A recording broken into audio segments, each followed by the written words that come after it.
তাই বলো। মিভান বেঁকিয়ে দিলাম, বিমান ড্যামেজ করে দিয়েছে। মাথা দিয়ে পুরো নাকটাই বেঁকিয়ে দিয়েছে। আমার এত সুন্দর নাকটা পুরো এখান থেকে ভালো করে দেখলে বোঝা যায় বেঁকে গেছে। আমি আর ডাক্তারও দেখাইনি, আমি আর এটাকে ঠিকও করিনি। ওটা মিবানের ভালোবাসা। ওই জন্য নাকটা উঁচুই রেখেছি, নাকটা ঠিক করিনি। আমাদের খুব সুন্দর গল্প হয়ে গেল এখানে, ব্লগের গল্প। সত্যি খুবই সুন্দর, সবাইকে দেখাচ্ছি না, মানে ভীষণ সুন্দর। দেখ না, কোনো ব্যাকগ্রাউন্ডে খারাপ না, একদম চারিদিকে সুন্দর। দেখ আমাদের আজকে খুব ভালো একটা সন্ধ্যা আমরা কাটালাম, সুন্দর যার সন্ধ্যা। তুমি আমি বসে আছি দুজনে, তুমি বলবে আমি শুনবো, তুমি বলবে।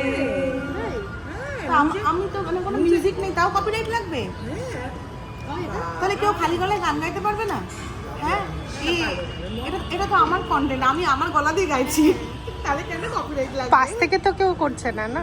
হ্যাঁ, তাহলে যদি কপিরাইট লাগে তাহলে তুমি ভাববে তুমি অসাধারণ সিঙ্গার। হ্যাঁ, যদি কপিরাইট না লাগে তুমি সেক্সি সিঙ্গার।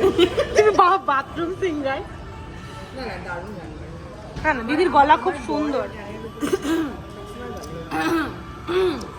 আরে নাকটাকে একটু বুঝিয়ে নাও। একজন হাসতে হাসতে।